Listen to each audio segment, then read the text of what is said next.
మెలమెల మెరిసిపోతుంది అని వర్ణించారు కదా.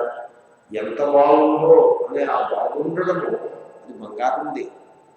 నెక్లెస్ వచ్చింది కానీ వాస్తవంగా అది బంగారందే. మెలమెల మెరిసిపోవటం కూడా అది కూడా బంగారాన్నే, అది నెక్లెస్ వచ్చింది. ఈ విధంగా నెక్లెస్ ఉండుట, మెలమెల మెరుస్తూ ప్రకాశించుట అనే వాటికి సంస్కృతంలో సత్తా స్ఫూర్తి అంటే ఉండుట సత్తా. నెక్లెస్ ఉంది అంటే బంగారం ఉండబట్టి నెక్లెస్ ఉంది. మీరు ఊహించండి, బంగారం లేకుండా నెక్లెస్ ఊహించండి, ఊహించడం కూడా ఊహించండి. మీరు ట్రై చేస్తారు, బంగారం అనేది లేకుండా నెక్లెస్ని ఊహించాలి. ఎలా ఊహిస్తారు? ట్రై చేయి, ఊహించండి. ఊహకు కూడా ఉండదు.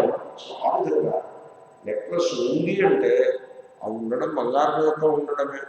అలాగే నెక్లెస్ తెలుస్తోంది అంటే ఆ తెలివి కూడా, ఆ తెలియడము చైతన్యము, అది కూడా బంగారం యొక్క చైతన్యమే. సారీ, తెలియడం కూడా ఈశ్వరుడు యొక్క చైతన్యమే. సో ఈశ్వరుడు ఈ విధంగా సత్తా స్ఫూర్తి, సత్తా అంటే ఊరుట, స్ఫూర్తి అంటే తెలియుట, ప్రకాశించుట అంటే ఎటువంటి ప్రకాశము, ఇలాంటి ప్రకాశం కాదు.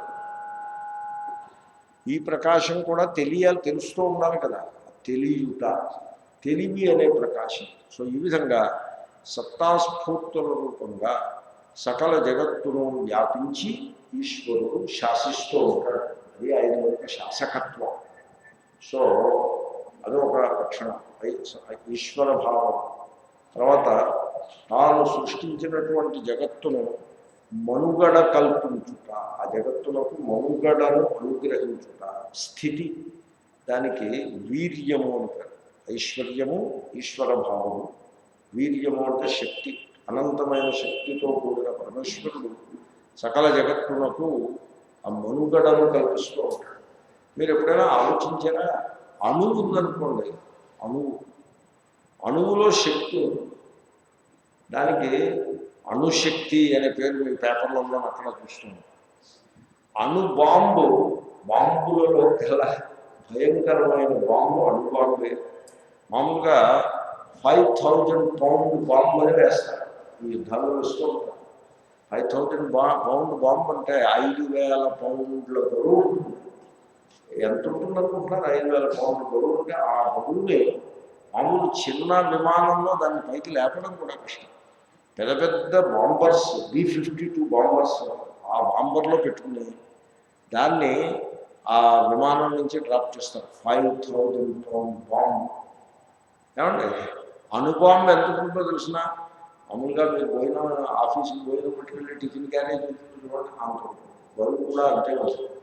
జాగ్రత్తగా తీసుకెళ్ళి పాడేస్తే అది ఈ 5000 బాంబులు, ఒక 1000 బాంబులు వేసినా కూడా చేయలేనంత వినాశాన్ని ఆ అణుబాంబు చేస్తుంది. టిఫిన్ బాక్స్ ఉంటుంది. అలా విమానంలో, చిన్న విమానంలో వెళ్ళి, విమానంలోనే వెళ్ళాలి, లేకపోతే తీరా వేసిన తర్వాత అక్కడి నుంచి ఇంకా పరిగెత్తి వెళ్ళడానికి అవకాశం లేదు. విమానంలో వెళ్ళి వేసేసి అలా పోవాలి. అది నేల మీద పడే లోపల వీడు పెడుతాడు అక్కడి నుంచి. అంత శక్తి అణువునందు ఉంటుంది. దానికి అణుధార్మిక శక్తి అనే పేరు కూడా మీరు విని ఉంటారు. ఏమంటే అణువునందు అంత శక్తి ఉందంటే ఈ ప్రపంచంలో ఎంత శక్తి ఉంటుందో ఆలోచించండి. ఎన్ని అణువులు ఉన్నాయి, ఏమి సమాచారం, అసలు మీరు ఊహ కూడా చేయలేరు. ఆ విధంగా ప్రపంచాన్నంతని కూడా మహాశక్తి రూపంగా ఆవేశించి ఈశ్వరుడు ఉండి ఆ ప్రపంచాన్ని అలా నిలబెడుతున్నాడు. ఈశ్వరుడు అంటే ఎక్కడో చోట కుర్చీలోనూ సింహాసనంలోనూ కూర్చుని ఉంటాడని అనుకున్నారు. సర్వమును వ్యాపించి ఆ మహాశక్తి రూపంగా ఆ జగత్తులకు స్థితిని కలిగిస్తారు. దానికి వీర్యము అంటే యశస్సు, అంటే ఈశ్వరుని యొక్క కీర్తి. అంటే ఈ సృష్టిలో ఎంతమంది మనుషులు ఉంటారు? 7 బిలియన్ హ్యూమన్ బీయింగ్స్ ఉంటారు అని లెక్క వేశారు. అంటే చాలామంది ఉంటారు, 7 బిలియన్. సో బిలియన్ అంటే కూడా చాలా పెద్ద సంఖ్య. 1000 మిలియన్స్కి అంటే 100 కోట్లు ఉంటే 1 బిలియన్, 100 కోట్లు. అలాంటిది 700 కోట్ల జనాభా ఉన్నారు సృష్టిలో. వారందరూ కూడా ఇంచుమించు అందరూ, వాళ్ళు కొద్దిమందిని మినహాయిస్తే ఇంతమంది జనం ఆ, ఏదో ఒక రూపంలో ఈశ్వరుని ఆరాధిస్తూనే ఉంటారు. ఏదో ఒక రూపం. అందరూ ఒకే రూపంగానే ఆరాధించాలనే నియమమేం లేదు. ఏ రూపంలో ఆరాధించినా ఆ ఈశ్వరుణ్ణి ఏదో పేరుతో ఏదో రూపంతో, ఒకప్పుడు రూపం లేదు అన్నప్పుడు కూడా రూపం లేకపోవడము అనే రూపంతో ఆరాధిస్తూ ఉంటారు. అంతటి కీర్తి ప్రతిష్టలు ఆ ఈశ్వరులకు గలవు. తర్వాత శ్రీ అంటే సంపద. ఈశ్వరులకు సంపద గలదు. ఎంత సంపద ఉంది ఈశ్వరుడి దగ్గర అంటే ఈ మొత్తం సృష్టిలో ఉన్న సంపద అంతా కూడా ఈశ్వరుని సంపదే. మామూలుగా ధనవంతులు ఏమనుకుంటారంటే మా దగ్గర ఇంత ధనం ఉంది అని లెక్క వేసుకుంటూ ఉంటారు. కానీ ఆ ధనం వారిది కాదు, అది ఈశ్వరుడి ధనమే. వీళ్ళుంటే లెక్క వేసుకుంటూ ఉంటారు. వీళ్ళు లెక్కలే మిగులుతాయి. ఆ ధనం ఈశ్వరుడి ధనం. ఈశ్వరుడి యొక్క ఇచ్ఛానుసారంగా అది ఇట్టించటో అట్టించటో అలా ప్రవహిస్తూనే ఉంటుంది. కాబట్టి సంపద అంతా ఈశ్వరుని సంపదవే. అందుకోసమే ఈశ్వరులకు లక్ష్మీపతి అని పేరు. సింబాలిక్. లక్ష్మీపతి అంటే లక్ష్మి అనే ఒక లేడీకి భర్త అని మీరు అలా స్వీకరించవచ్చు. కానీ దాని యొక్క తాత్పర్యం ఏమంటే ఈ సృష్టిలో ఉండే సంపద కొంతకి అధీశ్వరుడు ఈశ్వరుడే అనే అభిప్రాయం. అంతేకాని ఒక లేడీకి భర్తని అంత మాత్రంగా దాన్ని మనం అనుకోకూడదు. అంతకంటే కూడా విస్తృతమైనటువంటి అర్థము గలదు. సో జ్ఞానము వైరాగ్యం మొత్తం 6 లక్షణాలు. భగవాన్ అంటే 6 లక్షణాలు. ఇది ఇంతకుముందు చెప్పాను, ఆయన ఇంకోసారి గుర్తు చేస్తున్నాను. జ్ఞానము, ఈశ్వరులకు ఎంత జ్ఞానం ఉంటుంది? సర్వ జ్ఞానము ఉంటుంది. సర్వజ్ఞుడు, సర్వము తెలిసినవాడు. అది ఈశ్వరుని యొక్క లక్షణం. జీవుడికి ఈశ్వరుడికి అక్కడే భేదం. జీవుడు అల్పము తెలిసినవాడు, ఈశ్వరుడు సర్వము తెలిసినవాడు. ఈ అల్పము ఈ సర్వము అనే ఉపాధులను తీసేసి తెలివి అని పెట్టుకుంటే జీవేశ్వరుల అభేదం వచ్చేస్తుంది. అలా కాకుండా తెలివి అని అలాగంతా ఒకటే తెలివి అని కాదండి. తక్కువ తెలివి ఎక్కువ తెలివి అని మనం ఉపాధిని పెట్టుకుంటే జీవుడు ఈశ్వరుడు అనే భేదం నిర్మాణం. సముద్రం అంతా నీరు అంటే సముద్రానికి తరంగానికి తేడా ఏమో కాదండి. సముద్రము పెద్దది, తరంగము చిన్నది అంటే తేడా వస్తుంది. ఉపాధిని బట్టి వచ్చిన భేదం. ఎనివే సర్వజ్ఞానము గలవాడు ఈశ్వరుడు. సుజ్ఞానము, వైరాగ్యము. ఈశ్వరులకు పూర్ణమైన వైరాగ్యము గలదు. మనం వైరాగ్యాన్ని గురించి ప్రశంసిస్తాము. ఆత్మస్వరూప జ్ఞానం కలగటానికి వైరాగ్యము చాలా ప్రధానమైనటువంటి అర్హత, యోగ్యత. వైరాగ్యం లేకుంటే వాళ్ళకి ఆత్మజ్ఞానానికి యోగ్యత కూడా ఉండదు. అటువంటి వైరాగ్యము దాన్ని సంపాదించడానికి మనం చాలా కష్టపడుతూ ఉంటాం. ఏదో అరకొర వైరాగ్యంతో కాలక్షేపం చేస్తూ ఉంటాం. కొంత వైరాగ్యం ఉంటుంది, మళ్ళీ కొంత ఆసక్తి నిర్మాణం ఉంటుంది, కొంత లంపటం, కొంత పొద్దున్న లంపటం, మధ్యాహ్నం వైరాగ్యం, ఏదైనా ఏదైనా అంటే వైరాగ్యం, మళ్ళీ ప్రేమగా మాట్లాడితే ఆసక్తి. ఈ విధంగా మనం కుస్తీ పడుతూ ఉంటాం. కానీ ఈశ్వరులకు పూర్ణమైన వైరాగ్యము కలుగుతుంది. శ్రీకృష్ణుని గాథ కూడా మీరు చూసినట్లయితే మీకు ఆ వైరాగ్యం కలుగుతుంది. చాలామంది శ్రీకృష్ణుని గాథను సరిగ్గా అర్థం చేసుకోండి. అదేదో సినిమా స్క్రిప్ట్ లెక్కన అర్థం చేసుకుంటారు తప్ప ఆయన కూడా ఒక సంసారిగా చేసే విధంగా అర్థం చేసుకుంటారు తప్ప ఆ కథలో ఉండేటువంటి శ్రీకృష్ణావతారంలో ఉండేటువంటి ఆ వైరాగ్య భావనని గుర్తించాలి. చూడండి, శ్రీకృష్ణుడు జైల్లో పుట్టాడు. పుట్టిన చోట పెరగలేదు, ఇంకెక్కడో పోయి ఓ నందగోకులం అక్కడ పెరిగాడు. అక్కడ 10 ఏళ్ళు పెరిగిన వెంటనే ఆ తల్లిదండ్రులను విడిచిపెట్టి మళ్ళీ మథురా నగరానికి వెళ్ళిపోయాడు. ఇంకా మళ్ళీ ఆయన అవతార సమయంలో వెనక్కి వెళ్ళలేదు. ఇంకా మళ్ళీ ఆ ఊరు వెళ్ళలేదు. మేము పుట్టిన ఊరు అంటూ పరుగులు తీస్తూ ఎప్పుడూ వెళ్ళలేదు. తర్వాత మథురా నగరంలో సామ్రాజ్యం లభించినప్పటికీ కంసునిది, అది ఉగ్రసేన మహారాజు గారికి అప్పచెప్పేసి ఆయన సాందీపని ఆలయానికి వెళ్ళిపోయాడు చదువుకుని. ఆ తర్వాత మళ్ళీ ద్వారక వెళ్ళిపోయాడు. అలాగా కింగ్ మేకరే తప్ప తాను ఎప్పుడు కింగ్ కాలేదు. పూర్ణ వైరాగ్యం. ఆఖరిని ఆయన పట్టమహర్షులందరూ కూడా పరాభవింపబడతారు. ఆయన నిర్లిప్తంగా ఓ అడవిలో చెట్టు కింద కూర్చుని దేహత్యాగం చేసేసి దారిని తాగుతాడు. ఎవరిని ఏం పట్టించుకో. గొప్ప విరక్తు, వైరాగ్యం గలవాడు. శ్రీకృష్ణుడి స్టోరీని సరిగ్గా అర్థం చేసుకుంటే తెలుస్తుంది ఆయన వైరాగ్యం అంతటిది అని. సో పూర్వం అంటే శ్రీకృష్ణుని గాథలో మీకు ఆ వైరాగ్యం అలాగా కనపడుతుంది. ఈశ్వరుడు తాను సృష్టించినటువంటి ఈ జగత్తునందు ఎటువంటి అభిమానము కలిగి ఉన్నాడు. సంపదకి ప్రభువయ్యి కూడా సంపదపై ఆసక్తి లేకుండా ఉంటాడు.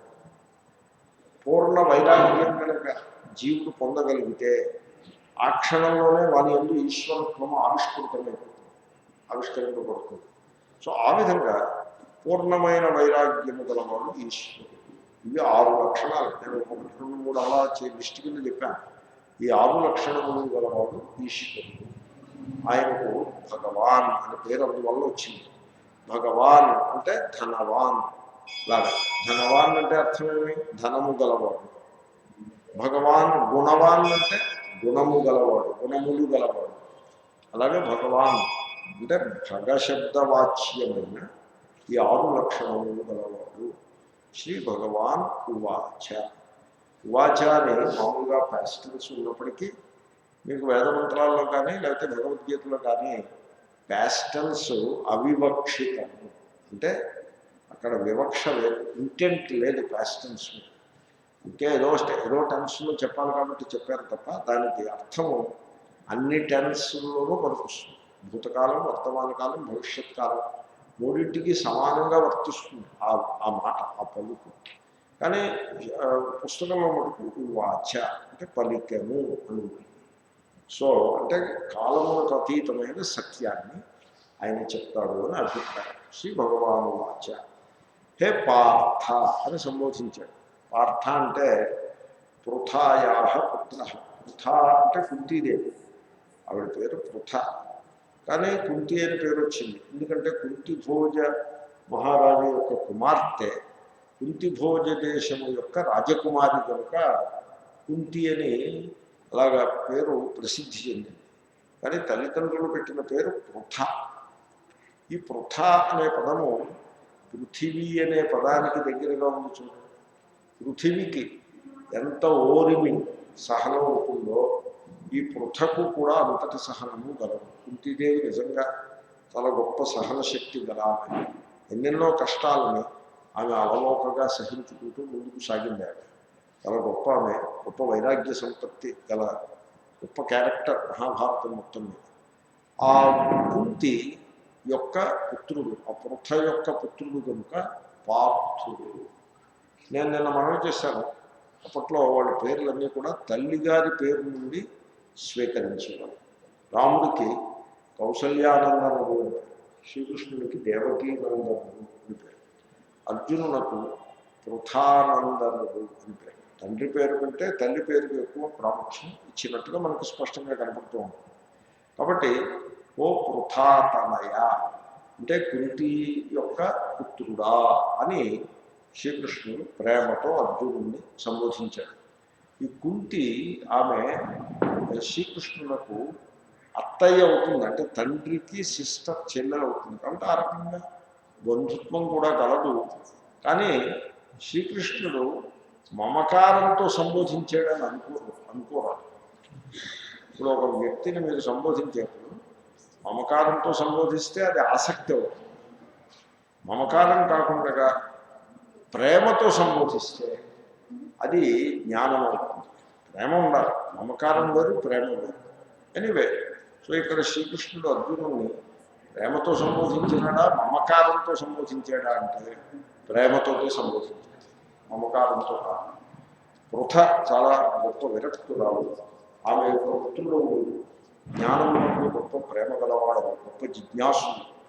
కాబట్టి నీవంటే నాకెంతో ప్రేమ అనే ప్రేమభావంతో హే పార్థ అని సంబోధించాడు. హే పార్థ, సో మే రూపాన్ని పశ్య, నా రూపములను చూడుము. ఇప్పుడు విశ్వరూప సందర్శనం కదా. విశ్వశబ్దానికి సర్వ అని అర్థం ఉంది. విశ్వము అంటే అక్కడ ఒక ముద్ద ఉందని కాదు అర్థం. యూనివర్స్ అంటే ఒక ముద్ద అనే అర్థం. ఒకటేదో పెద్ద ముద్దలాగా ఉందని కాదు. అనేకము యొక్క సముదాయమునకు విశ్వము. అసలు ఆ పదంలోనే వివిధం శ్వయతి గచ్చతి ఇది విశ్వం అని అర్థం. సో అనేకములు ఉంటాయి దాంట్లో. పృథివీ ఉంటుంది, ఆపహ, వాయు, అగ్ని, ఆకాశ, అంటే పంచభూతాలు ఉంటాయి.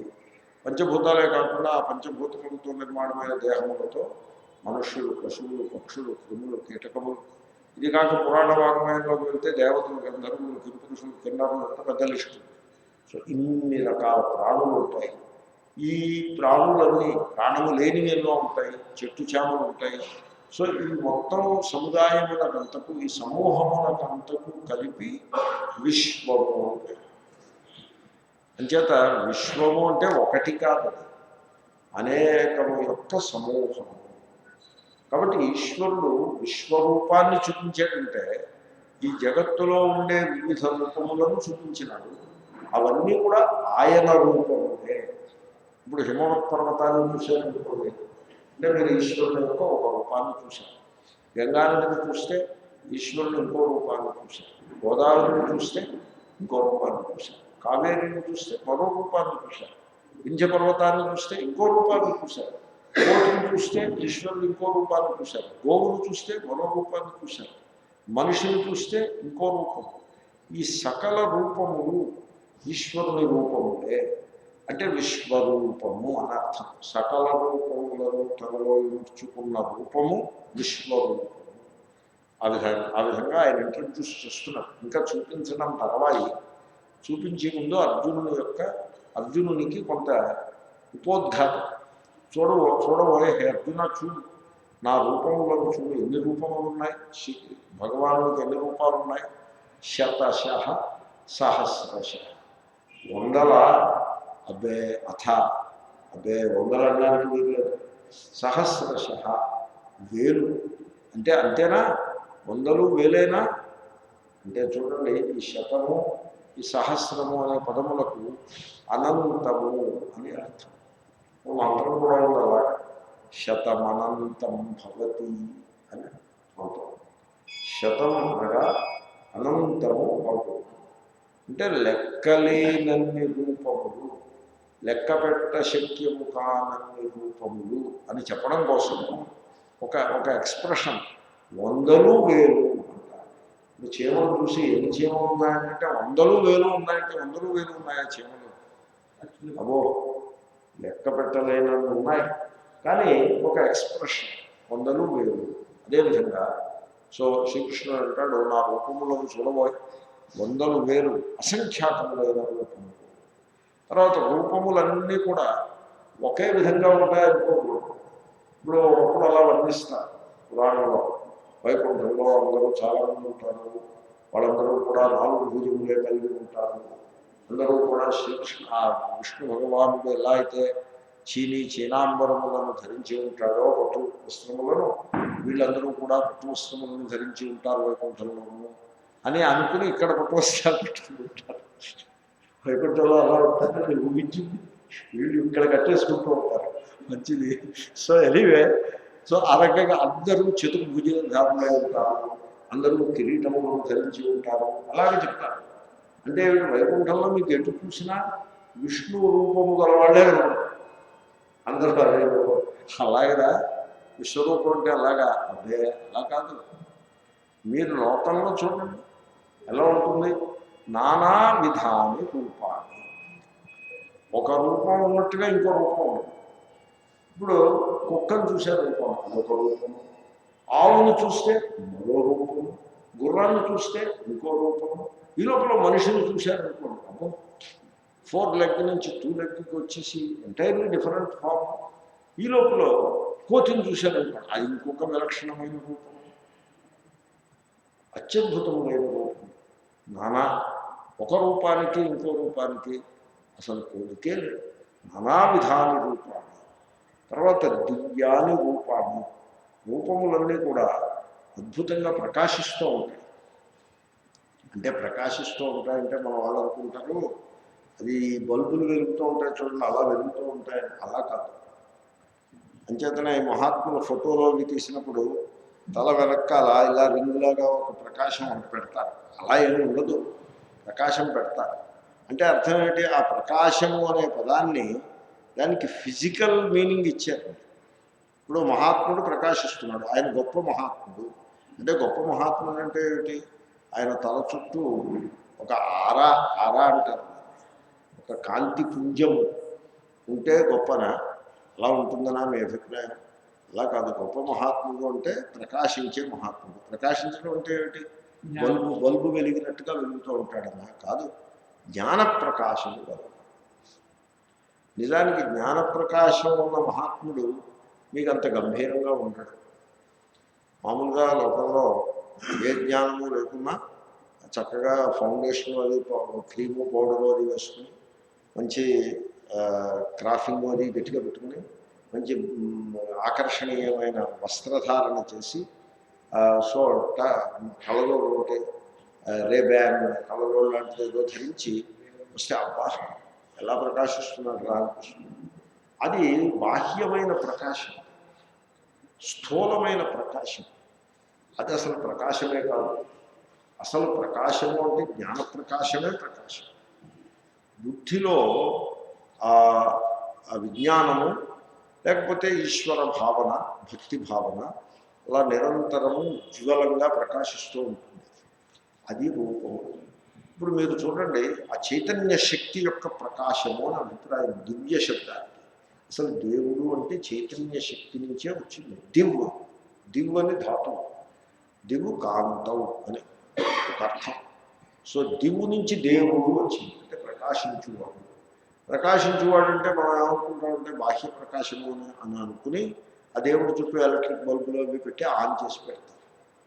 మామూలుగా దేవుడి చుట్టూ పూజ రూమ్లోనూ ఎలక్ట్రిక్ బల్బులు అవి పెడతారు, పెట్టి అది ఆన్ చేస్తారు. ఆన్ చేస్తే అవి మినుకుంటూ మెరుస్తూ ఉంటే అదేదో దేవుడే ప్రకాశిస్తున్నట్టుగా మనం భావన చేసుకుంటాం. అది బాహ్య ప్రకాశము అనే అభిప్రాయం. వాస్తవంలో ఈశ్వరుని యొక్క ప్రకాశం బాహ్య ప్రకాశం కాదది, చైతన్య ప్రకాశం. చైతన్య ప్రకాశం. ఇప్పుడు చైతన్య ప్రకాశం అంటే ఎలా ఉంటుందంటే, ఇప్పుడు కుక్క ఉందనుకోండి, సపోజ్ రోడ్డు మీద వెళ్ళి కుక్క, మీరు నడిచి వెళ్తుంటే మీ చేతిలో బ్రెడ్ కనపడింది అనుకోండి, ఒక ఆహార పదార్థం కనపడింది, అది ఎలా మీ కేసు చూసి టోకన్గా ఆడేస్తుంది. మీకు ఏమర్థమైంది దాన్ని బట్టి? చైతన్య ప్రకాశం. అది అడుగుతోందనమాట, ఏమని? ఆ బ్రెడ్ అంతా ఇంట్లో నువ్వే పట్టుకుపోతావా, లేకపోతే ముక్క ఏమన్నా నాకు ఇస్తావా? ఎన్ని తెలివితేటలండి కోతులకి, ఎన్ని తెలివితేటలు! అవి ముఖంలోకి చూసి సంజ్ఞలు చేస్తాయి, మాట్లాడే ప్రయత్నం చేస్తాయి. చిన్నపిల్లలు ఉంటారు, 6 మాసాలు 10 మాసాల పిల్లలు, ఇంకా మాట రాదు, కానీ కళ్ళల్లో బోల్డ్ భాష ఉంటున్నారు.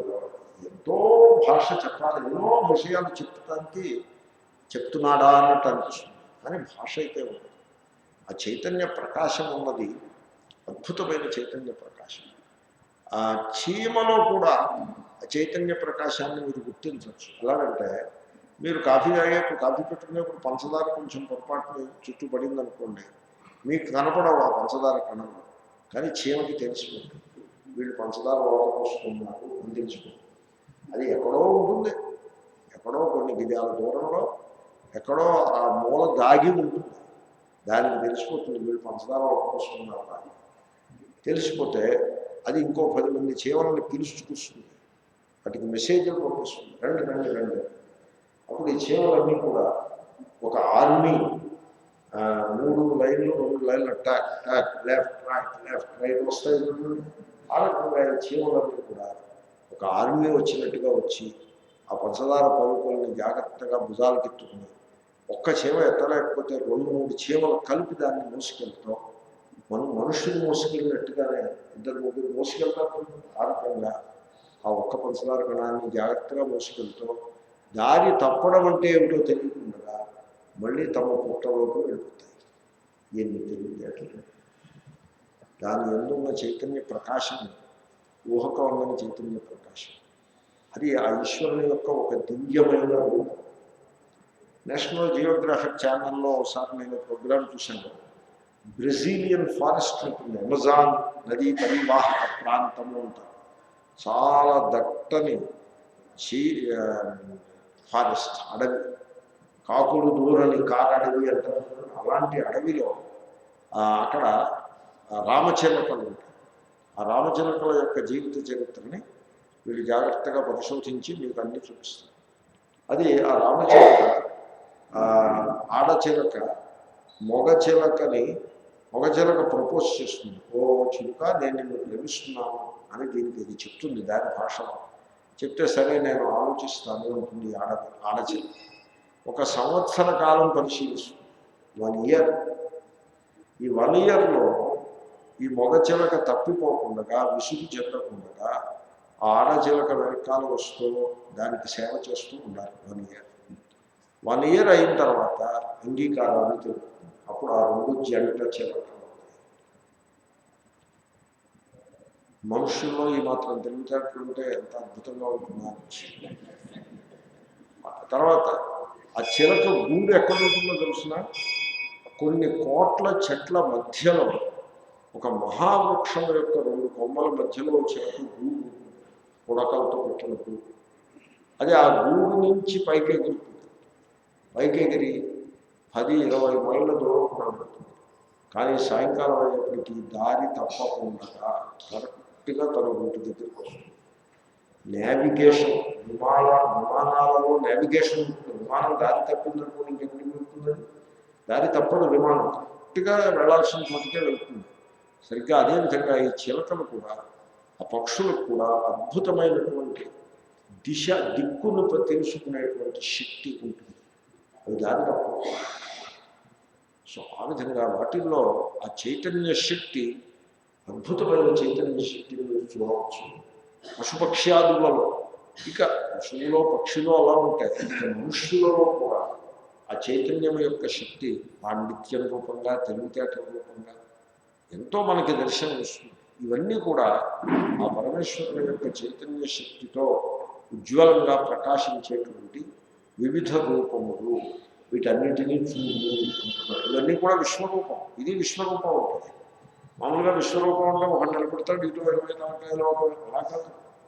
అది ఇంకే సినిమా విశ్వరూపం అలా ఉన్నప్పటికీ యథార్థంగా విశ్వరూపాన్ని వర్ణించిన సందర్భంలో ఇలా ఉంటుంది. కొద్ది గొప్ప అలాంటి రూపం కూడా తర్వాత వస్తుంది. ప్రస్తుతంలో జగదేవ హరిహి, హరిదేవ జగత్ అనే విధమైనటువంటి విశ్వరూపాన్ని ఆయన వర్ణిస్తున్నాడు. తర్వాత నానా వర్ణ ఆకృతించ, వర్ణము అంటే రంగులు. ఇవి ఎన్నెన్నో రంగులు ఉంటాయి చూడండి. భాష్యకారులు ఏమంటారో చూద్దాము. పశ్య మే చూడుము, పశ్య అంటే చూడుము, మే అంటే నా యొక్క రూపములను, పార్థ రూపాన్ని, రూపములను చూడుము, శతశః అథ సహస్రశ అంటే 100 లేక 1000 అంటే అర్థము అనేకశః ఇత్యర్థః. అనేకము, లెక్కలేనన్ని రూపములు. అక్కడ అభిప్రాయం 1, 2, 3, 4, 99, 100 కాదు. అలాగే 950 అలా కూడా కాదు. అక్కడ ఆ శతశః సహస్రశః లేదా అభిప్రాయం ఏమిటంటే అసంఖ్యాకములైనన్ని రూపములు అని అభిప్రాయం. తానిచ నానావిధాని, అనేక ప్రకారాన్ని, అనేక ప్రకారములైన రూపములు. ఆ విధంగా నేను విశ్వరూపాన్ని, ఈ జగత్తే ఈశ్వరుని యొక్క ఒకానొక రూపము అనే విధంగా నేను ఇంతవరకు వ్యాఖ్యానిస్తూ వచ్చాను. అలాగే చెప్పనక్కర్లేదు కూడా. ఆ సమయంలో శ్రీకృష్ణ భగవానుడు తన యందు ఎప్పుడూ అర్జునుడు ఏనాడు కని విని ఎరుగని రూపములను, అనేక రూపములను దర్శించినాడు అని కూడా చెప్పవచ్చు. శంకరులు భాష్యకారులు ఆ దిశలో నడిపిస్తున్నారు. అంటే ఒక పౌరాణిక గాథ రూపంగా దీన్ని నడిపిస్తాను అని మీకు నేను ముందే మనం చేశాను. ఆ దిశలో నడిపిస్తున్నాను. చూద్దాము. అనేక ప్రకారములైన రూపములను చూడుము. దివి భవాని దివ్యాని అప్రాకృతాని. అంటే చూడండి, ఇప్పుడు శ్రీకృష్ణుడు తన విశ్వరూపంలో అర్జునుడికి చూపించే రూపములు ఉన్నాయి చూసారా, ఇవి దివ్యములు. అంటే నేను చైతన్య ప్రకాశము అని వేదాంత ధోరణిలో చెప్పాను. సరే, పురాణ ధోరణిలో కూడా, పురాణ దృష్టితో కూడా మీరు చెప్పవచ్చు. ఇప్పుడు దృష్టి రెండు రకాలు ఉంటుంది, పురాణ దృష్టి, దార్శనిక దృష్టి. నేను మీకు దార్శనిక దృష్టి ఎలా ఉంటుందో మీకు ఒక చిన్న మోడల్ చూపించాను. ఇప్పుడు పురాణ దృష్టిలోకి వచ్చాను. ఏ రూపములైతే ఈ భూలోకంలో మీకు కనపడదు, ప్రాకృతము. ప్రాకృతము అంటే ప్రకృతి యందు కనబడేవి, మన చుట్టూ ఉన్న ప్రకృతిలో కనబడేవి. అలా కనపడవు. ఇంకా మరి ఎక్కడ ఉంటాయండి? దివ్య దేవలోకంలో ఉంటాయి. అంటే పురాణం అంటే మరి దేవలోకం వచ్చేస్తుంది పురాణంలో. సో స్వర్గలోకం, అలాగే ఇతర దేవతల యొక్క లోకములు ఏవైతే కలవో ఆ లోకములలో ఉండే రూపములు. సో దివి భవాని, ద్యులోకములందు ఉండేటువంటి రూపములు. అవి లిస్ట్ తర్వాత రాబోతోంది. ఇంకా ఎటువంటి రూపములు? నానావర్ణాకృతిని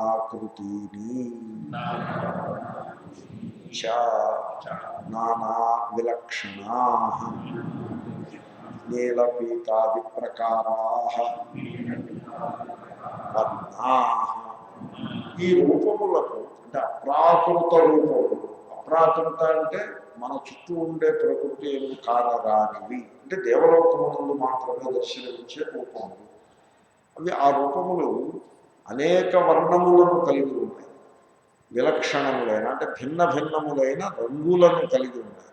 రంగులంటే నీలవర్ణము కలిగిన రూపము కొన్ని, పీత అంటే పచ్చని రంగు కలిగిన రూపము కొన్ని, అలాగే ఆదిశబ్దం చేత రక్త అంటే ఎర్రని వర్ణము కలిగిన రూపములు కొన్ని. ఈ రకంగా అనేకములైన రూపములు దేవలోకంలో మాత్రమే దర్శనమిచ్చే రూపములన్నీ కూడా ఇప్పుడు ఆ శ్రీకృష్ణ భగవానుని ఆ విశ్వరూప దర్శనం ముందు అర్జునుడు చూడవచ్చు. నువ్వు చూడబోతున్నాడు. ఆ చిన్నప్పుడు ఈ మేళాలు ఉంటాయి, తీర్థము అని వాళ్ళని. మేళ అంటే 10 మంది కలుస్తారు. జగత్ అంటే మేళాయేగా. జగ దర్శనంగా మేళా అన్నాడు కబీర్ దాస్. ఇదో మేళా. ఈ మేళాలో కాశీనగరం చూడరా అంటూ బాబు అంటూ పాట ఉంటుంది. ఓ పెట్టి ఒకటి పట్టుకొచ్చి ఇవ్వడు, దానికి 4 కాళ్ళు ఉంటాయి. అది ఆ కాళ్ళు ముడిచేసి గుర్రం మీద మోసుకొచ్చి ఇవ్వడు పాపం పెద్ద ఆయన. ఆ కాళ్ళు పెట్టి ఆ పెట్టి భుజపించి తిప్పి ఆ మధ్యలో ఎక్కడో పెట్టి ఆయన చేతిలో ఒక చెత్తలాంటిది ఉండేది. అది ఆ పెట్టి మీద అలా కొడుతుంటే దానికి గంటలోనే ఉంటాయి. అలా డగడగడగ గంటాధ్వానం చేస్తూ కాశీనగరం చూడడం బాబు, గంగానది ప్రవహిస్తుంటే చూడడం బాబు, విశ్వేశ్వరుడి దర్శనం చేయరా బాబు అంటూ అలా పాడితే ఎవరికి వాళ్ళం ఇవన్నీ చూడొచ్చు, మనం చూడలేకపోతున్నాం, ఎంత కష్టపడుతున్నామో అని. ఎంత అంటే ఒక అణా ఇవ్వాలి. ఇప్పుడు నా జేబులో ఉన్నదే అణా. ఇంకా ఇప్పుడు ఈ అణా కొంత కాశీ నగరానికి ఇచ్చేస్తే పకోడీలు కొనుక్కోవడానికి అలా ఉండదు. ఒక అణాతో ఎన్ని వస్తాయి. సో పెద్ద మీమాంస. ఈ కాశీనగరాన్ని చూడలేకపోతున్నాం. గంగ కూడా ఉందిట, అది చూడలేకపోతున్నాం. గంగలో పడవల మీద జనులు విహరిస్తున్నారు చూడరా అని. తర్వాత భక్తులు స్నానాలు చేస్తున్నారు చూడు అని. అంటే అక్కడ పక్కన నిలబడి అవన్నీ విని ఆ వర్ణాలతోటే అలా కళ్ళు మూసుకుని ఊహించి సంతోషపడి ఆ అణాన్ని సేవ్ చేసుకుని మా దాన్ని మేము పోయేవాడు. ఎప్పుడైనా చూడడానికి వెళ్తే ఎవడో వెళ్ళేవాడు అణా చేతులు పెట్టి ఆ రెండింటికి ఇలా కళ్ళు పెట్టుకుని చూస్తుంటే అతను కామెంటరీ చెప్తూ ఒక 5 నిమిషాలు చూపించి వాడు ఇంకా తలకాయ తీయడు, అలాగే పెట్టి కూర్చుంటాడు. అయిపోతుందిలే వాటికి వెళ్ళు, అలాగే చాలు చూసింది అని పంపించేసి ఆ విశ్వరూప దర్శనం చేసినట్టుగా. సో అర్జునుడికి శ్రీకృష్ణుడు అలాగే చూపిస్తున్నాడు, మేళాలో చూపించినట్లు చూపిస్తున్నాడు. చూడు మళ్ళీ చూడకపోతే మిస్ అయిపోతే లాసే, కమాన్ సి అని చూపిస్తున్నాడు. కొన్ని నీలంగా ఉన్నాయి, కొన్ని పచ్చగా ఉన్నాయి, కొన్ని రూపాలు ఎర్రగా ఉన్నాయి. అంతేకాకుండా తథా ఆకృతయ అవయవ సంస్థాన విశేషా ఏషాం రూపాణం. అది ఆకృతులు. ఈ రూపముల యొక్క ఆకృతులు. రూపం వేరు, ఆకృతి వేరు. రూపము అంటే ఒక షేప్, ఆకృతి అంటే విత్ ఇన్ దట్ షేప్. ఆ షేప్ లోపల, ఆ రూపం లోపల వివిధ అవయవముల యొక్క కూర్పు, దానికి ఆకృతి. ఇప్పుడు నెక్లెస్లు, అన్ని నెక్లెస్లేనండి. కానీ ఆ నెక్లెస్లో ఒకదానికి ఇంకో దానికి తేడా ఉంది. ఏమిటి తేడా అంటే అన్ని నెక్లెస్లు అయినప్పటికీ ఆ లింకులు వాటిని అమర్చి కూర్చినటువంటి తీరు తెన్నులలో తేడా ఉంటాయి. ఆ రకంగా ఇక్కడ కూడా అనేక రకములైన ఆకృతులు ఆకారములు అంటే శంకరులు అంటారు అవయవ సంస్థాన విశేష.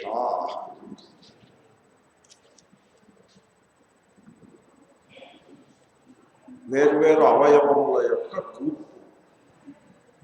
విశేష అంటే వేర్వేరు, సంస్థాన అంటే కూర్పు, అవయవముల యొక్క కూర్పు, భిన్న భిన్నమైన కూర్పు. అంటే ఒక రూపంలో చేతులు కాళ్ళు రెండు రెండు ఉంటాయి, ఇంకో రూపంలో చేతులే కాళ్ళు కింద అయిపోతాయి. ఇప్పుడు 4 కాళ్ళు ఉంటాయి. చూడండి తేడా ఉంది, అవయవంలో తేడా ఉంది. రూపములన్నీ ఒకే రకంగా ఉన్నప్పటికీ అవయవాల్లో కూర్పులో తేడా ఉంటుంది. అటువంటి రూపములను చూడుము. శ్లోకం అనేసిద్దాము. పశ్యమే పార్థ రూపాణి శతశోథసహస్రశః నానావిధాని దివ్యాని నానావర్ణాకృతీని చ. మనం 10 అధ్యాయాలు భగవద్గీతలో తత్వాన్నే వ్యాఖ్యానించుకుంటూ కూర్చున్నాం. విస్తృతమైన తత్వ నిరూపణ ఫర్ ఎ చేంజ్. ఇప్పుడు కొంత గాథ రూపంగా కొంత పురాణ శైలిలో వస్తుంది అధ్యాయం. మళ్ళీ ఈ అధ్యాయం అయిపోతే మళ్ళీ తత్వంలోకి వెళ్ళిపోతాం. 12వ అధ్యాయం నుంచి చిగురు దాకా ఇంకా తత్వమే ఉంటుంది. Nice change. ఇప్పుడు ఆ రూపాలను కొన్ని దృష్టాంతాలు చెప్తున్నారు.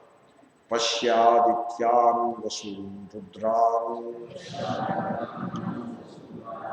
అశ్వినౌ మరుతస్తథా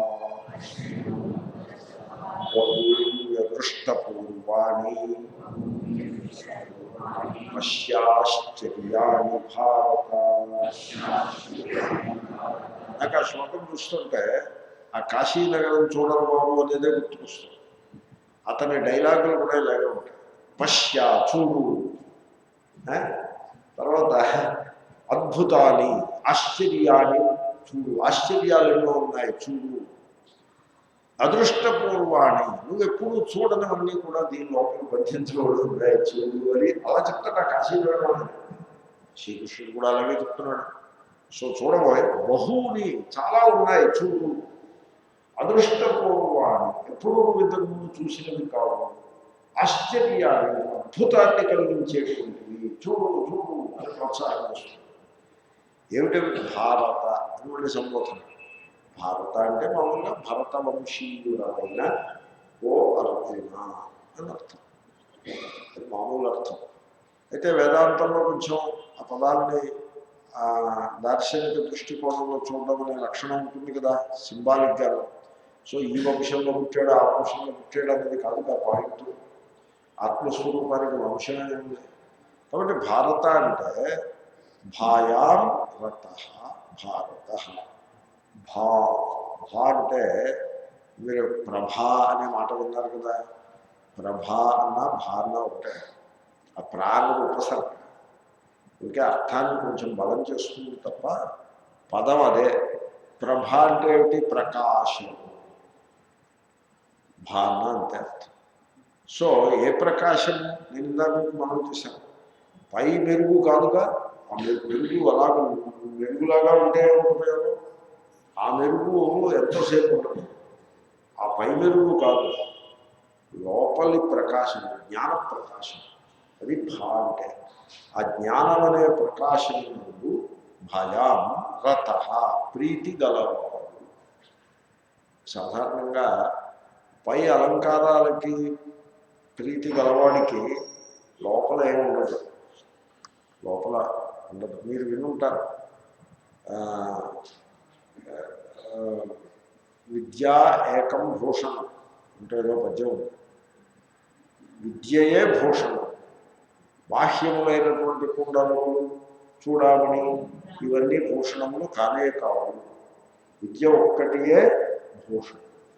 ఏమంటే తలకి అలంకారం ఏమిటంటే అంటే క్రాఫింగ్లు, తర్వాత కళ్ళజోడు, మంచిది అందమైన ఖరీదైన కళ్ళజోడు, జుట్టు నలిసిపోతే నలుపు రంగు, ఇవా అలంకారం తలకి, లేకపోతే కుండలములు, అవే అలంకారం. అవి కాదు తలకి అలంకారం. తలకి అలంకారం ఏంటంటే ఆ తల లోపల ఉండే విజ్ఞానమే తలకి అలంకారం. ఇది భా అంటే జ్ఞాన ప్రకాశము. దాని యందు ప్రీతి గలవాడు భారత. సంబోధనలో హే భారత అంటే జ్ఞానమునందు ప్రీతి గల ఓ అర్జున అని అర్థం. మనిషి ప్రీతి దేని మీద ఉంది అని చూసుకోవాలి. ధనం మీద ప్రీతి గలవాడికి జ్ఞానం ముందు శ్రద్ధ విసిగేస్తుంది. జ్ఞానం ముందు ప్రీతి గలవాడికి డబ్బు అంటే వైరాగ్యం ఉంటుంది. అలాగే హే భారత పశ్య చూడు. పశ్య 2 సార్లు అంటున్నట్టు చూడు చూడు ప్రోత్సాహం చేస్తున్నాడు. పశ్య ఈ అనేక అద్భుతములు ఉన్నాయి చూడు. ఏమిటా అద్భుతాలు? ఆదిత్యాన్ని పశ్య, 12 ఆదిత్యులు. ఇదంతా కూడా వైదిక దృష్టికోణం. వేదంలో దేవతలు ఉంటారు. ఈ దేవతలను, వేదంలో ఉండే దేవతలన్నీ ఎలా ఉంటారో తెలిసిన మన ప్రకృతి శక్తుల రూపంగా ఉంటారు. వైదిక దేవతల యొక్క లక్షణం అలాగే ఉంటుంది. ఇప్పుడు గంగ దేవత అన్నారనుకోండి. గంగ దేవత అంటే ఒక చీరాది పట్టుకున్న ఒక దేవత అలాగనా? లేక ఒక ప్రకృతిలో ఒక మహాశక్తి హిమాలయాల్లో పుట్టి 1000 మైళ్ళు అద్భుతంగా ప్రవహించి బోల్డంత భూభాగానికి నీటిని సరఫరా చేస్తూ, ప్రాణులకు నీటినిస్తూ, సముద్రంలోకి ఉరికేటువంటి ఒక మహాశక్తి. అది దేవత అంటే ప్రకృతి యొక్క శక్తి. అది గంగ అంటే కదా మరి. సో ఏదైనా అంతే. అలాగే ఇప్పుడు సూర్యుడు అన్నారనుకోండి. సూర్యుడు అంటే ఒక ఆయన పట్టుమంచి కట్టుకుని కిరీటం పెట్టుకుని ఉంటాడు, అది సూర్యుడు. అలాగే మీరు చెప్తే దాన్ని పర్సానిఫికేషన్ అంటారు. అంటే ఆ ప్రకృతి శక్తిని ఒక వ్యక్తిగా భావన చేయుట. మనం ప్రతిదాన్ని ఒక వ్యక్తిగా భావన చేయడానికి అలవాటు పడుతుంటాం. ఒక వ్యక్తి ఎందుకని? నేను ఒక వ్యక్తిని అని వీడు అనుకుంటాడు. తన స్వరూపము ఈ దేహం అనే ఉపాధికి అతీతమైన చైతన్యము అని అనుకోడు. దేహము యొక్క ఆకారమే తన ఆకారము అనుకుంటాడు. ఎప్పుడైతే తాను ఒక పరిచ్ఛిన్నమైన ఆకారము గల వ్యక్తియో అప్పుడు వాడి చేత ఆరాధించబడే దేవత కూడా అలాగే ఉంటుంది. పరిచ్ఛిన్నమైన ఆకారము గల వ్యక్తిగా ఉంటుంది ఆ దేవత. ఇప్పుడు వీడు గంగానదికి దండం పెడుతున్నాడు అనుకోండి. తాను చైతన్య ప్రకాశము అని తెలుసుకున్న వాడికి గంగానది ఒక మహా చైతన్యంగా భాషిస్తుంది. ఇప్పుడు కూడా సర్వము చైతన్యము వలె దర్శించుట అనేది ఒక ప్రక్రియ ఉన్నది. జడముగా భాషించదు. ఇప్పుడు తను ఒక వ్యక్తి అనే ఒక దృఢమైనటువంటి నిశ్చయంలో అదేమీ సత్యనిశ్చయం కాదు, అది అజ్ఞాన నిశ్చయమే. బట్ దేహాభిమానాన్ని బట్టి వచ్చిన నిశ్చయం. ఆ నిశ్చయంలో ఉన్నవాడికి గంగా అంటే ఎలా కనపడుతుంది? ప్రవహించే నదిలాగైనా కనపడుతుంది, లేకపోతే చీర కట్టుకుని నిలబడిన ఒక స్త్రీమూర్తిలాగైనా కనపడుతుంది. అంతే తప్ప అది జడమైన నది కాదు, చీర కట్టుకున్న స్త్రీమూర్తి కాదు. ఈ రెండింటికి అతీతమైన ప్రకృతిలో అంతర్భాగంగా ఉండే ఒక మహాశక్తి. మహాశక్తి కనుక అది ఈశ్వరుని యొక్క అంశ. ఆ రకంగా దర్శించటం ఇది వైదిక దర్శనం యొక్క లక్షణం. అంచేతనే వైదిక సూక్తాలలో ఇంద్రుడు అంటే ఎక్కడో స్వర్గంలో సింహాసనంలో కూర్చుని డ్యాన్స్ ప్రోగ్రామ్ చూస్తూ ఉంటాడు ఇంద్రుడు. అలా కాదు. ఇంద్రుడు అంటే ఇంద్రుడు అంటే వర్షాధిదేవత.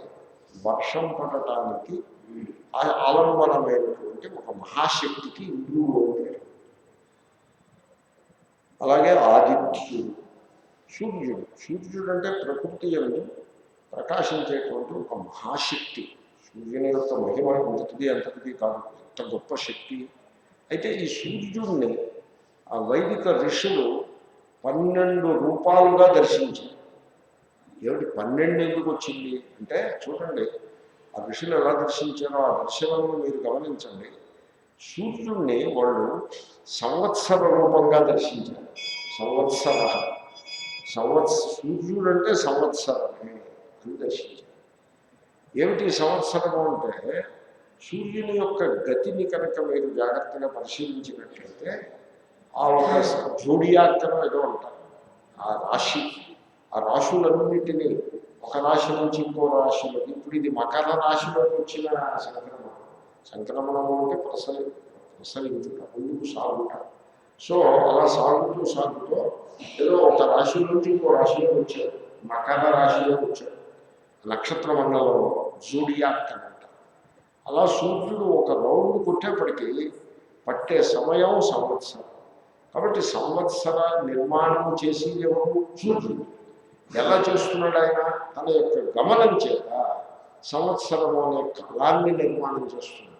ఎప్పుడు కూడా సైన్స్ ప్రకారంగా కూడా కాలము అనేది మోషన్ నుంచి వస్తుంది. మోషన్ ఉండాలి, కదలిక ఉండకపోతే కాలం ఉండదు.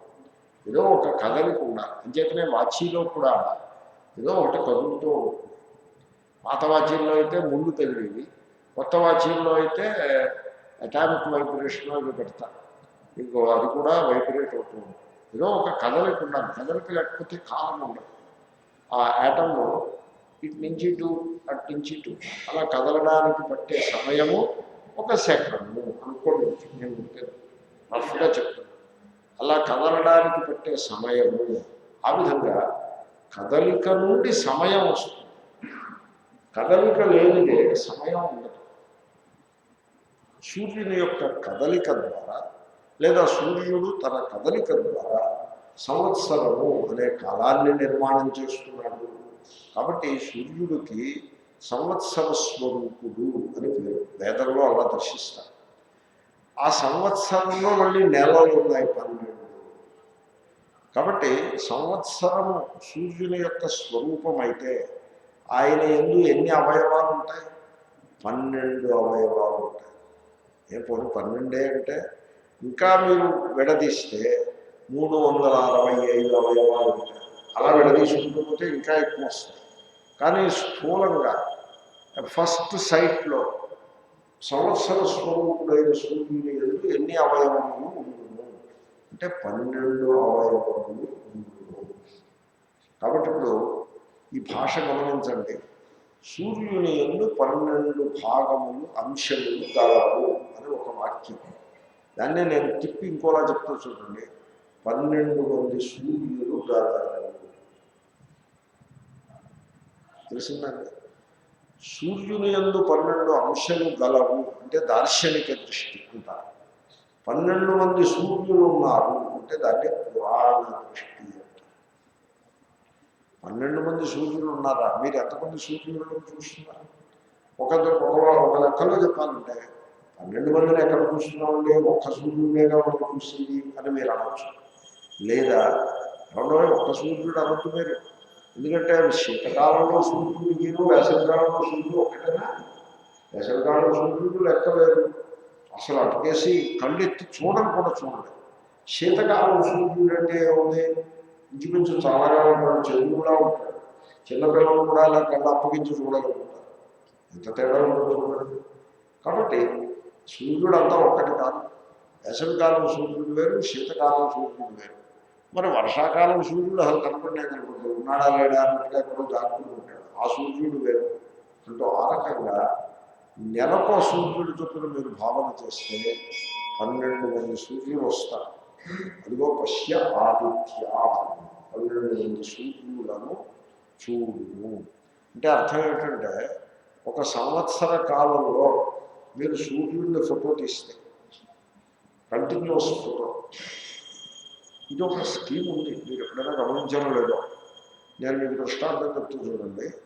ఒక విత్తనం చిక్కుడు గింజ నేలలో పాతి ఆ పైన మట్టి అది జాగ్రత్తగా చల్లి అది చక్కగా తొందరగా మొలకెత్తి విధంగా ఏర్పాటు చేసి అక్కడ ఒక కెమెరా పెడతాడు, వీడియో కెమెరా పెడతాడు. అది ఆ కెమెరా అలా కంటిన్యూస్గా ఫోటో తీస్తూనే ఉంటుంది. అలాగా 72 గంటలు ఫోటో తీస్తాడు.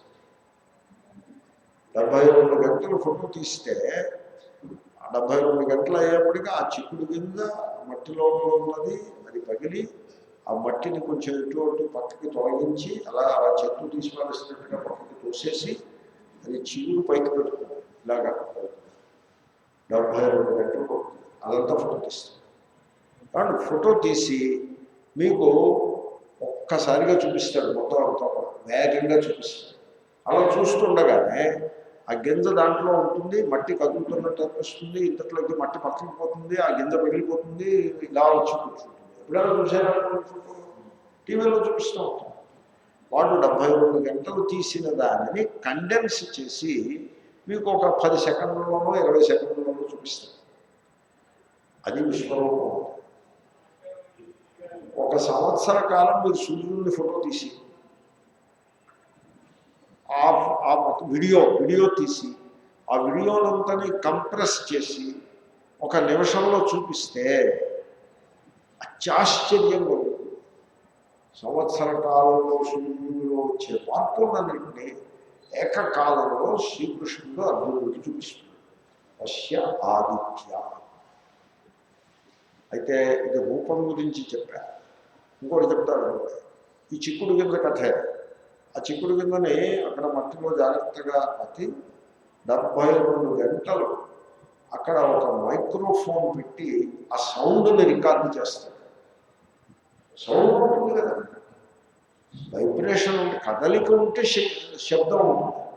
ఇప్పుడు ఇలా అంటే శబ్దం ఉంటుంది, మీకు వినపడకపోతే అది వేరే శబ్దం అయితే ఉంటుంది.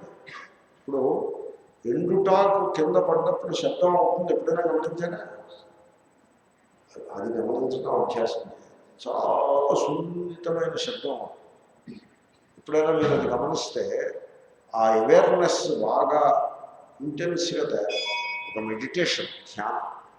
అలాగే ఎప్పుడైనా వర్షపు బిందువు చినుకు నేల మీద పడ్డప్పుడు శబ్దం ఎప్పుడైనా చూసారా? ఎంతసేపు టీవీ గట్టిగా పెట్టేసుకుని పాటలు వినడమే తప్ప ఇటువంటి శబ్దాలను పరిశీలించే లక్షణం ఉండదు జనులలో. ఊరికే కారు హార్న్స్ లేకపోతే పెద్ద గంభీరంగా పెద్ద ధ్వని చేసుకుని పాటలు వినడం. అప్పుడు ఈ ప్రకృతిలో ఉండే చిన్న చిన్న శబ్దాలని మనం గమనించాం. ప్రకృతిలో పక్షులు పొద్దున్నే కనుక మీకు నిశ్శబ్దంగా ఉన్న సమయంలో మీరు జాగ్రత్తగా వినడం ప్రారంభిస్తే వివిధ పక్షులు చేసేటువంటి కిలకలారావాలను మీరు జాగ్రత్తగా వినగలుగుతారు. ఇది ఈ పక్షి ధ్వని, అది ఆ పక్షి ధ్వని, ఆ తేడా అంతా చూడగలుగుతారు. వస్తూ సో ఆ చిక్కుడు గింజకి మీరు ఇంతకుముందు రూపాన్ని ఫోటో తీశారు 72 గంటలు. ఇప్పుడు శబ్దాన్ని రికార్డు చేయాలి. అలా కంటిన్యూస్గా 72 అవర్స్ ఆ మైక్రోఫోన్ శబ్దాన్ని రికార్డు చేస్తుంది. ఎందుకంటే ఆ గింజ పగిలి మట్టిని పక్కకి తోసి ఆ చిగురు అంకురం వచ్చినప్పుడు ప్రతి మూమెంట్లోనూ కూడా శబ్దం ఉంటుంది. ఆ శబ్దాన్ని రికార్డు చేసి ఆ మొత్తం శబ్దాన్ని అంతనే కనుక ఒక 10 సెకండ్ల కాలంలోకి కండెన్స్ చేసి మీకు వినిపిస్తే చెవులు గళ్ళు పడిపోతాయి. అంత బాంబు పగిలినంత శబ్దం వస్తుంది. ఆ శబ్దం 72 గంటలు విడిపోయింది కాబట్టి మీకు తెలియట్లేదు. కానీ ఆ మొత్తం శబ్దం అంతా కనుక 10 సెకండ్లలోకి మీరు కండెన్స్ చేస్తే మీరు నిలబడలేరు. అక్కడ చెవులు వేడి పెట్టేసుకోవాలి, అంత శబ్దం నిలబడాలి. ఇప్పుడు అర్జునుడికి ఆ రకమైన శబ్దాన్ని, శబ్దంతో కూడిన రూపాన్ని శ్రీకృష్ణుడు చూపిస్తున్నాడు. అంచేతనే అర్జునుడు ఉనికిపోతాడు భయంతో. అయ్యో బాబో ఇదెక్కడ రూపంలో. పశ్య ఆదిత్య. ఇక వసువు, శంకర్లు ఏమంటారు? పశ్య ఆదిత్య ద్వాదశ. ఇదిగో 12 ఆదిత్యులను చూడు. ఇంకా ఆయన ఏం చెప్పలేదు, నేనే విస్తారంగా చెప్పింది సర్వం. వసువు అష్టౌ. వసువు ఇదంతా వైదిక దేవతలు. వైదిక దేవతలకి పురాణ దేవతలకి కొంత కరెస్పాండెన్స్ ఉంటుంది, డిఫరెన్స్ కూడా ఉంటుంది. మీకు పురాణ దేవతల స్వరూపాన్ని బట్టి వైదిక దేవతల గురించి వివరించడానికి ఆలంబనంగా ఉంటుంది.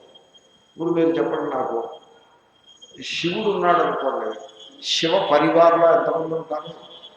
శివుడు, పార్వతి, గణేష్ మహారాజ్, కుమారస్వామి, నలుగురు. నా మాట ఏమిటని గంగాదేవి అంటే 5 ఉంటారు.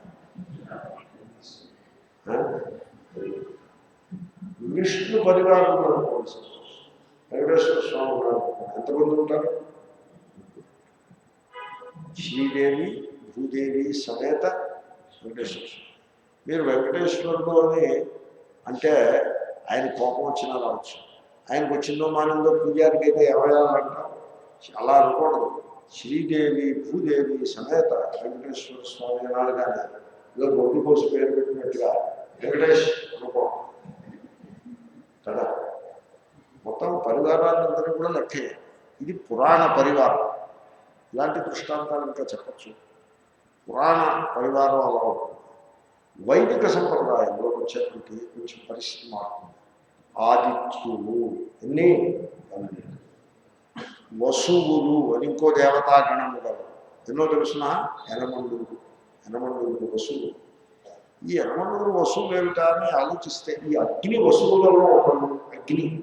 అగ్నిహోత్రం చూడండి. అగ్ని యందు 8 రకముల భేదములు ఏవో ఉండి ఉంటాయి.